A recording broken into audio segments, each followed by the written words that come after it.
అందరికీ నమస్కారం. ఏవైఎస్ న్యూస్కు స్వాగతం. ఈనాటి ముఖ్యాంశాలు.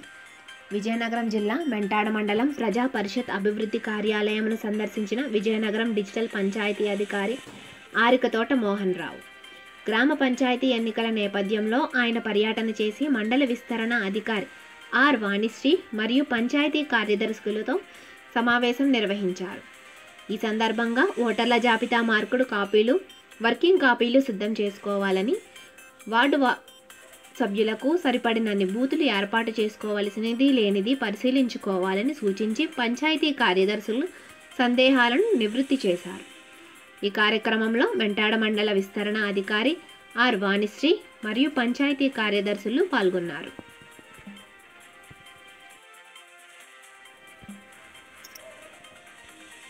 మెంటాడ మండలంలో నూతన పంచాయతీగా ఏర్పడిన చింతాడ వలసలో తొలిసారిగా పంచాయతీ ఎన్నికలు జరగనున్నాయి. తమ గ్రామానికి ప్రత్యేక పంచాయతీ రావడంతో పలువురు గ్రామస్తులు హర్షం వ్యక్తం చేస్తున్నారు. గతంలో ఈ పంచాయతీ ఇప్పలవలస పంచాయతీలో ఉండేదని, ఏ చిన్న పనికైనా పాలవలస వెళ్లాల్సి ఉండేదని, ప్రస్తుతం నూతనంగా వారి పంచాయతీ ఏర్పాటు అవ్వడం వలన తమ కష్టాలు తీరాయని, భవిష్యత్తులో తమ పిల్లలకు అన్ని విధాలుగా బాగుంటుందని, తమ ఊళ్ళోనే ఓటు వేసుకునే అవకాశం వచ్చిందని పలువురు గ్రామస్తులు ఆనందం వ్యక్తం చేశారు. తొలిసారిగా పంచాయతీ ఎన్నికలు జరగనున్న నేపథ్యంలో సర్పంచ్ అభ్యర్థులుగా 4 వ్యక్తులు పోటీ పడడం కొంత బాధ కలిగిస్తుందని పలువురు గ్రామస్తులు తమ అభిప్రాయాన్ని వ్యక్తం చేశారు. వైసీపీ నుంచి 3, టీడీపీ నుంచి 1 అభ్యర్థి పోటీ పడనున్నట్లు తెలిపారు. మాది మెంటాడ మండలం చింతడవలస గ్రామం.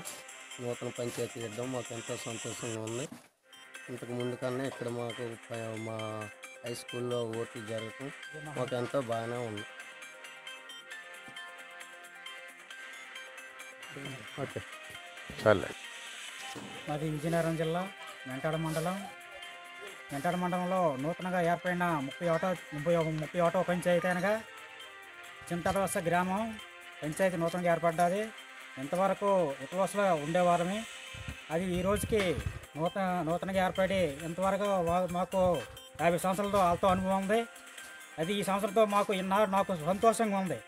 ఇంతవరకు మాకు తెలియదు పంచాయతీ అని తీయటం మాకు అనుకుంటారు. అలాంటిది ఇప్పలవలసలో మాకు ఇంతవరకు సంబంధం ఉండేది. ఈ సంవత్సరం మాకు నూతనంగా ఏర్పడినందువల్ల మాకు ఎంతో, మా గురించి కాదు, మా పిల్లల భవిష్యత్తు మాము ఈశ్వరు సరే, మాకు ఇంకేమీ లేదు. ఈ వాళ్ళతో సరే మేము మా పిల్లల భవిష్యత్తు ఉంటుంది. ఇక నుంచి ఎప్పుడైనా వాళ్ళు చూసుకుంటారు. ఇది మాది కాదు, మాది సరే, వీళ్ళతో మాకు సరే. ఇక నుంచి వాళ్ళు చూసుకుంటారు రాజకీయం. ఈ స్వీయతో మాకు సంబంధం. మాకు ఎంతో సంతోషంగా ఉందండి. మా గ్రామంలో ఓటేయడం ఇంకెవరికి తెలియదు.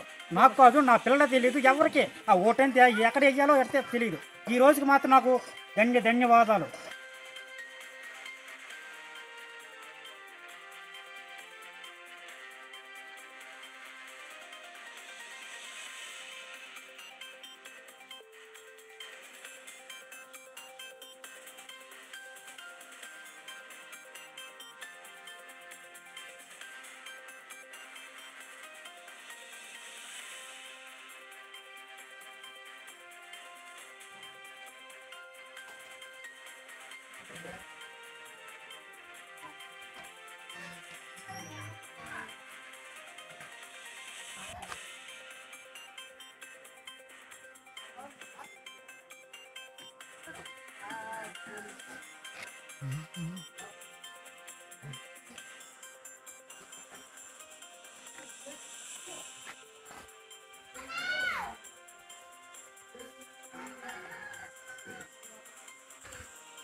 సాలూరు మండలం సాలూరులో ప్రజల కోసం, వ్యవసాయ కార్మికుల కోసం, రైతు సంఘాల కోసం ఫైట్ చేసినటువంటి ఎఫ్టీ నాయకులు, సంఘ నాయకులు, అధ్యక్షులు మరియు ఉపాధ్యక్షులు, ఇతర సభ్యులు. కార్మికులకు నష్టం చేసే జీవోలు రద్దు చేయాలి. నష్టం చేసే జీవోలు రద్దు చేయాలి. కార్మికులకు నష్టం చేసే జీవోలు రద్దు చేయాలి. కార్మికులకు నష్టం చేసే జీవోలు రద్దు చేయాలి. ఇతర కార్మిక సంఘాలు కలుపుకొని దేశవ్యాప్తంగా మోడీ ప్రభుత్వం కార్మికుల వ్యతిరేకంగా చేసినటువంటి లేబర్ కోడ్ చట్టాలని వెంటనే రద్దు చేయాలని చెప్పేసి, ఆ ప్రభుత్వం చేసిన నిర్ణయాల ప్రభుత్వాలని దగ్ధం చేయడం, నిరసన తెలియజేయాలని చెప్పేసి సిఐటి ఆల్ ఇండియా కమిటీ అలాగే కార్మిక సంఘాల సమాఖ్య పిలుపులో భాగంగా విజయనగరం జిల్లా సాలూరులో కూడా ఈరోజు కార్మిక వర్గం నిరసన తెలియజేస్తుంది. ప్రధానంగా ఈ సమస్యల మీద మేము సుదీర్ఘకాలంగా పోరాడుతున్నాం. కేంద్ర ప్రభుత్వం చేసినటువంటి కార్మిక అండగా ఉన్నటువంటి చట్టాలు కుదించడం వల్ల దేశంలో ఉన్నటువంటి కార్మిక వర్గానికి పని భద్రత, ఉపాధి భద్రత అలాగే హక్కులు కోల్పోయే ప్రమాదం ఉంది. ఈరోజు ఎన్నికల్లో కార్మికులకు ఇచ్చిన హక్కులు అమలు చేస్తామని చెప్పి గద్దెనెక్కినటువంటి ప్రభుత్వాలు అనంతరం ఈరోజు కార్పొరేట్ల కోసం వాళ్ళ మోచేతి నీళ్ళు తాగడం కోసం కార్మికులకు రక్షణగా ఉన్నటువంటి చట్టాలను రద్దు చేసి పారిశ్రామికవేత్తలకి కార్మికుల శ్రమని బలిపశువులుగా చేయాలని చెప్పేసి ఈరోజు యోచిస్తూ కార్మిక చట్టాలు చేశారు. ఈరోజు పార్లమెంట్ సమావేశాలు జరుగుతున్నాయి కాబట్టి కార్మికులు వ్యతిరేకంగా చేసిన చట్టాలన్నీ రద్దు చేయాలని, అలాగే ఈరోజు సుదీర్ఘకాలంగా రైతాంగం ఈరోజు హక్కుల కోసం పోరాడుతున్నారు. వాళ్ళకు వ్యతిరేకంగా 3 నల్ల చట్టాలు చేస్తున్నారు. ఆ చట్టాలు కూడా వెంటనే రద్దు చేయాలని చెప్పేసి చెప్తున్నాం. ఈరోజు కేంద్ర ప్రభుత్వం బడ్జెట్ ప్రవేశపెట్టింది. ఈరోజు బడ్జెట్ సారాంశం భారతదేశంలో ఉన్నటువంటి ప్రభుత్వ రంగ సంస్థలు తెగనమ్మాలని చెప్పేసి, కార్పొరేట్ల కోసం వాటిని బలిపశువులు చేయాలని చెప్పేసి చూస్తున్నారు. ఎట్టి పరిస్థితుల్లోనూ సిఐటి దీన్ని సహించేది లేదని చెప్పేసి మేము హెచ్చరిస్తున్నాం. ఈరోజు చాలా కాలంగా ప్రభుత్వ రంగ సంస్థల్లో పనిచేస్తున్నటువంటి కార్మిక వర్గానికి భద్రత ఇవ్వాలి, పర్మనెంట్ చేయాలని చెప్పేసి మేము పోరాడుతుంటే ఈరోజు ప్రభుత్వ రంగ సంస్థలు ఏకంగా తెగనమ్మాలని ఈరోజు ప్రభుత్వం పూనుకోవడం చాలా నీచమైనటువంటి చర్యగా మేము భావిస్తున్నాం. దీనికి ఈరోజు రాష్ట్ర ప్రభుత్వం కూడా మద్దతు ఇవ్వకుండా కేంద్ర ప్రభుత్వ చర్యలు వ్యతిరేకించాలి. లేకపోతే భవిష్యత్తులో పెద్ద ఎత్తున కేంద్ర రాష్ట్రాల మీద ఉమ్మడిగా సిఐటియు కార్మిక వర్గాన్ని సంఘటితం చేసి పోరాటం చేస్తుంది. దానికి ఈ ప్రభుత్వాలే బాధ్యత వహించాల్సి ఉంటుందని చెప్పేసి మేము హెచ్చరిస్తున్నాం. కొత్తవలస మండలం చీడివలస కొత్తవలస శివారు ప్రాంతమైన దిగువ ఎర్రవానిపాలెం గ్రామంలో రాబో ఎన్నికల ప్రవర్తన నియమావళిపై అవగాహన సమావేశం కల్పిస్తున్న కొత్తవలస సిఐ జి గోవిందరావు. అనంతరం కొండ దాబా వ్యకులమాత గుడి సందర్శించి చర్చి ఫాదర్తో చర్చించి వ్యకులమాత సంబరాలకు అనుమతులు లేవని స్పష్టం చేశారు.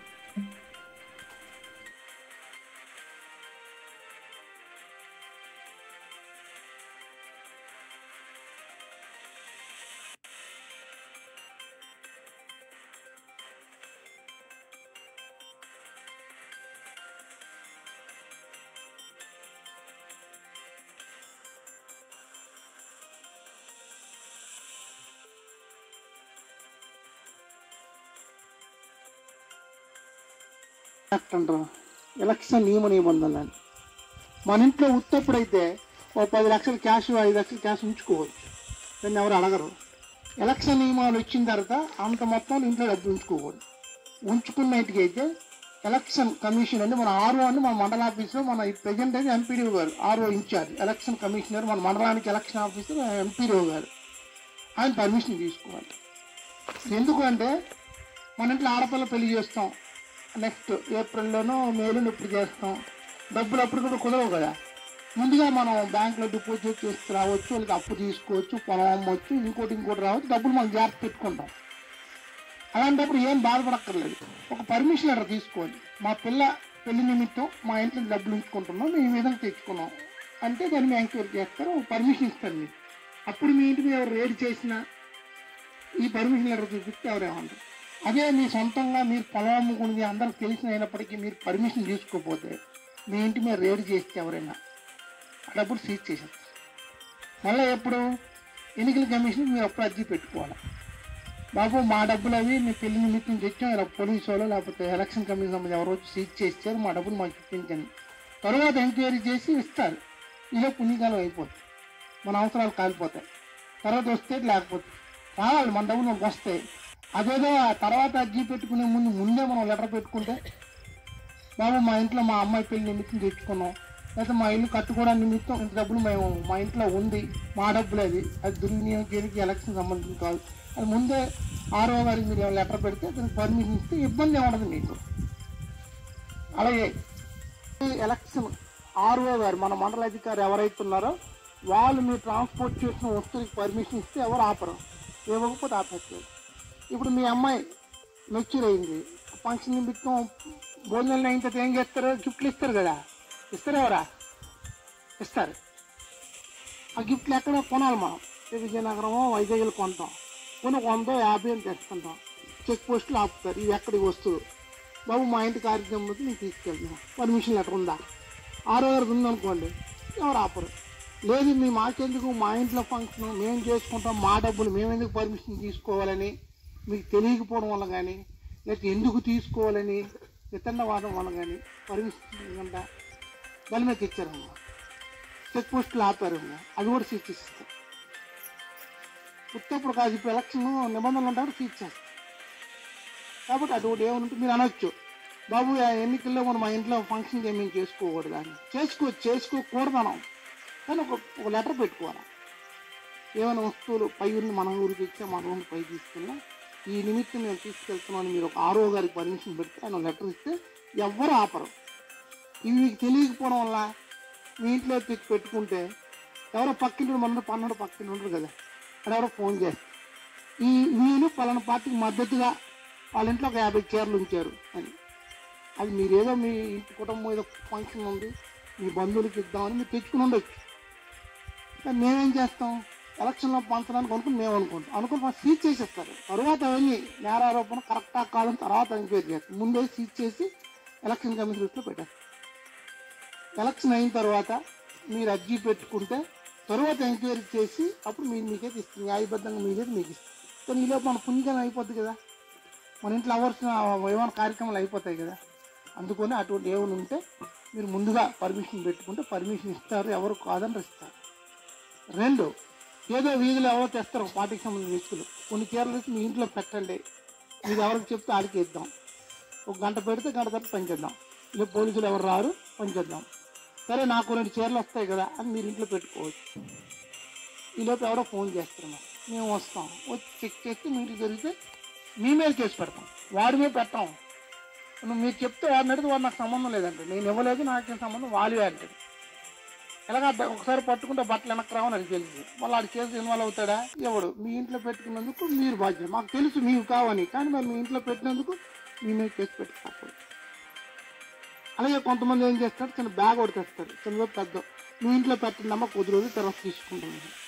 అదేదో మనకు తెలిసిన వాళ్ళను మంచి వాళ్ళను చెడ్డోళ్ళను ఏదో విధంగా ఆ బ్యాగ్ మనకు సరదాగా పెట్టుకున్నాము. ఈ బ్యాగ్ పెట్టిన 1000 రూపాయలు ఇస్తున్నాం, 4 రోజులు మీ ఇంట్లో ఉన్నానంటే మీరేమనుకుంటారు? మన ఇంట్లో పురిళ్ళు గడ్డిళ్ళు మన ఇంట్లో ఎందుకు చెక్ చేస్తారు? మనం ఏమో నిలబద్దామా? మనకి ఎలక్షన్ సంబంధం ఉందా? మన ఇంట్లో ఎవరు చెక్ చేయరు, బ్యాగే కదా, మన అడుగు మీద పెట్టేద్దాం లేదా అలా మూల పెట్టేద్దాం అని మీరు అనుకుంటారు. ఇవన్నీ ఎవడో ఒకటి చెప్తూనే ఉంటాడు, ఎవడో ఫోన్ చేసి మాకు తెలుస్తుంది, అది పలానా ఇంట్లో పలానా డబ్బులు ఉన్నాయి, ఆ బ్యాగులు ఏముందో మీరు చూడకపోవచ్చు. డబ్బులు ఉండొచ్చు, మందు ఉండొచ్చు, లేకపోతే ఈ గిఫ్ట్ ఆర్టికల్స్ ఉండొచ్చు, లేకపోతే డాక్యుమెంట్స్ ఉండొచ్చు, ఏమైనా ఉండొచ్చు. ఈ లోపు వచ్చి రేటు చేస్తే దొరికితే ఏమవుతుంది, మీ మీద కేసులు అవుతాయి. అవన్నీ మనకు అవసరమా?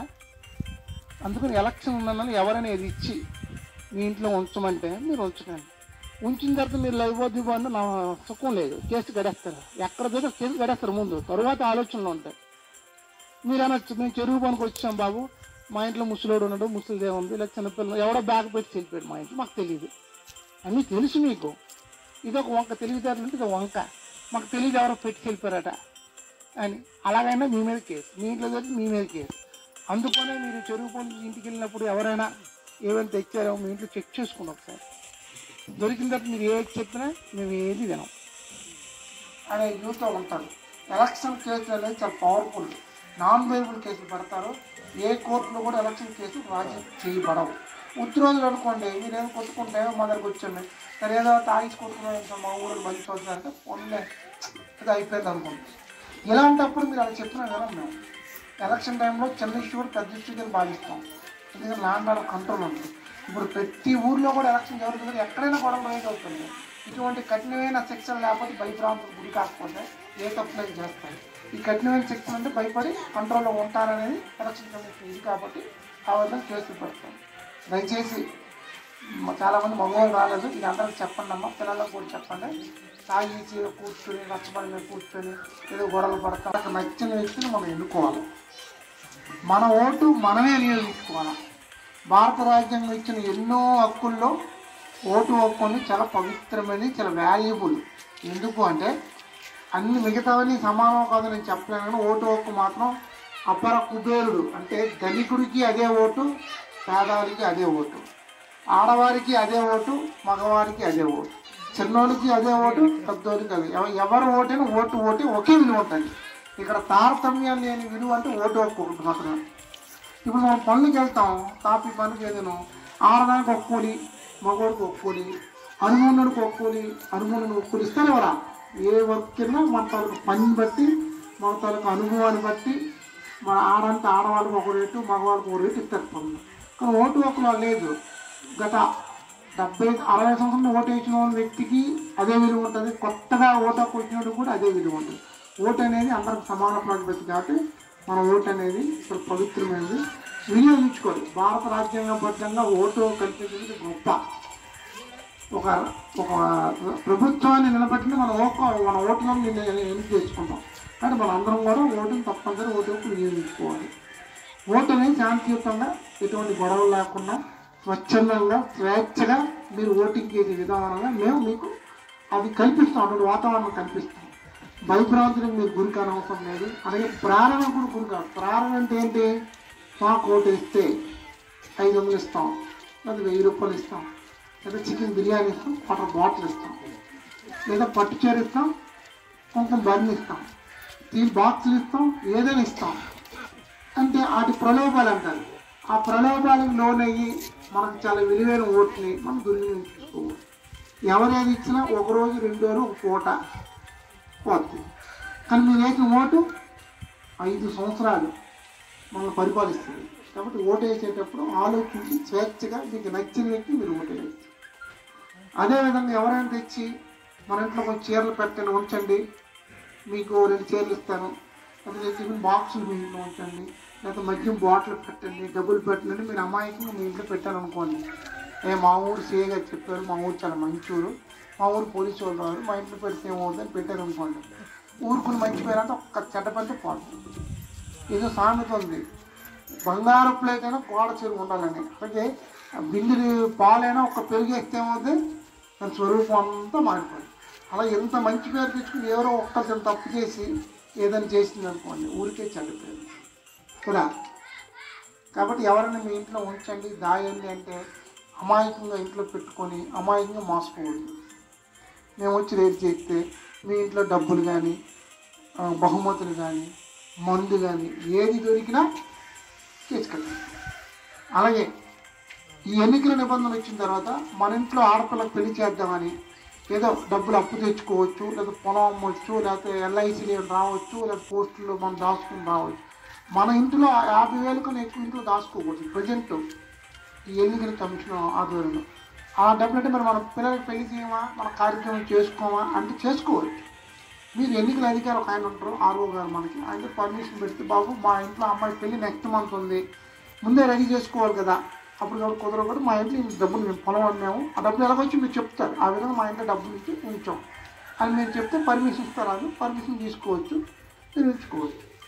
అలాగే మీ ఇంట్లో ఏదో కార్యం చేస్తారు, 10 మంది 10 చీరలు పంచాలని మీరు అనుకున్నారు, లేకపోతే టిఫిన్ బాక్స్ ఏదో పంచాలనుకున్నారు, ఏదో మీరు ఏదో పంచాలి, అటువంటి వస్తువులు తేవాలి ఏంటంటే ఆయన పర్మిషన్ తీసుకోవాలి. ఇలా మా ఇంట్లో మనం కార్యం చేయబోతున్నాం, కొన్ని వస్తువులు తెచ్చుకుంటాం, మీ ఇంట్లో పెడతామని. ఎందుకంటే చెక్ పోస్ట్ ఉన్నాయి కాబట్టి అక్కడ మీరు ఈ ఊరు దాడేళ్ళట్లేదు ఏమని బయటికి వెళ్ళి చెక్ పోస్ట్ ఉంది, చెక్ పోస్ట్ చెక్ చేస్తాను. మీరు ఒక 50 చీరలు పట్టుకొస్తున్నారు, మీరు మంచి ఉద్దేశం చేస్తున్నారు, మీ ఊళ్ళో పండగ ఉందనో లేకపోతే మీ ఇంట్లో ఫంక్షన్ చుట్టాలందరూ ఇద్దామని అనుకుంటున్నారు.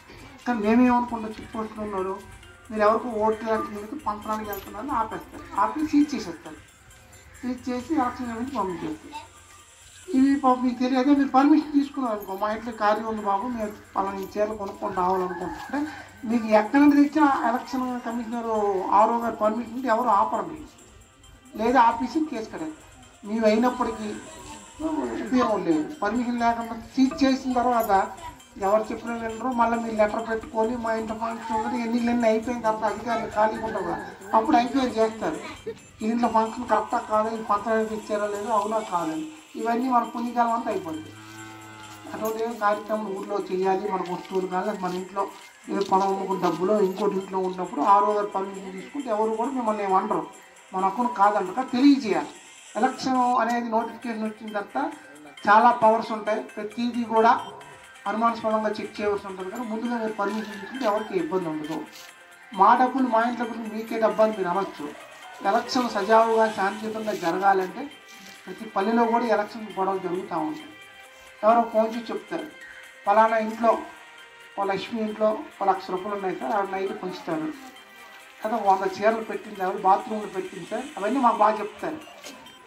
మన తాలూకు సైకాలజీ ఏంటంటే ఆంధ్ర వాళ్ళు, ఉత్కలాంధ్ర ఎక్స్పెషల్లీ, మనం బాగుపడకపోతే ఎదుటి బాగుపడకూడదు. మనం ₹10 సంపాదించుకోవాలి, ఎదుటి సంపాదించుకోవాలి. ఎదుటి పోవడం ఎక్కువ కోరుకుంటాం మనం. మరి మీ ఊరు మంచి అలా కోరుకోదు అనుకుంటున్నాను. జనరల్గా ఎక్కువ మనిషి సైకాలజీ, మన బ్లడ్ మన మట్టి కానీ మనకు కొంచెం ఎక్కువ ఉంటాయి మనం కదా. కాబట్టి ఎవరో మాకు ఫోన్ చేస్తాడు, పలానా ఇంట్లో పలానా ఇవి ఉన్నాయి అని, వెంటనే వస్తాం. ఫోన్ ఎగవాని పని మంచోడు అలా ఉండదు, ఎవడో తప్పుడు ఫోన్ మేము అనుకోవచ్చు. ఆడపిల్ల మంచిగా ఉంటుంది కానీ తల్లి ఏమంటుంది, బయటకు వెళ్తే అమ్మ చూసించోడ చూడొద్దు, నవ్వింది నవ్వద్దు అంటుంది. ఎందుకు? మన అమ్మాయి మంచిదే కానీ రోజు బాగోవు కదా, చెప్పే బాధ్యత మనకు ఉంది కదా చెప్తాం. అలాగే ఈ మధ్య కరోనా వచ్చేది ఊళ్ళో, ఎప్పటికీ అక్కడక్కడ వస్తున్నాయి. ఎవరికైనా కరోనా వస్తే నాకు ఓటు వేయడానికి హక్కు లేదేమో అని అనుకుంటున్నాను. వాళ్ళకి కూడా ఓటు వేయిస్తారు. వాళ్ళకి గవర్నమెంటే పీపీటీ కిట్లు ఉంటాయి. పీపీటీ కిట్లు వాళ్ళకి మీరు ఎవరైనా ముందుగా చెప్తే అది చెప్తే వాళ్ళకి కిట్లు తెచ్చి మధ్యాహ్నం 2:30 నుండి 3:30 వరకు వాళ్ళతో ఓట్లు వేయిస్తారు. అందుకని ముందుగా మీరు వచ్చి ఓటు వేయించారు. ఆ 2:30 నుండి 3:30 గంట కూడా ఎవరైనా కరోనా పేషెంట్ ఉంటే వాళ్ళతో ఓటు వేయిస్తారు. ఓటు హక్కు ఉండదేమో అని ఎవరికి చెప్పకుండా కరోనా ఉండి అందరూ కలిసిపోయామనుకోండి, అందరికి అంటించుదాము అంటే వాళ్ళకి కూడా ఓటు హక్కు ఉంది, వాళ్ళకి కూడా ఓటు వేస్తే ఆ బాధ ఏం లేదు. అటు వ్యక్తులు ఎవరైనా చెప్పండి, సపరేట్గా ఉండమనండి. 2:30 తర్వాత వస్తే వాళ్ళకి దగ్గరుంది ఆ పీపీ టికెట్ ద్వారా వాళ్ళు ఓటు కూడా వినియోగించుకోవచ్చు. ఆ బాధ ఏం లేదు. అలాగే మీరే చెప్తాను మా ఊర్లో ఈరోజు వార్తలు సమాప్తం. Please subscribe AVS news. Please like, share and comment to our AVS channel.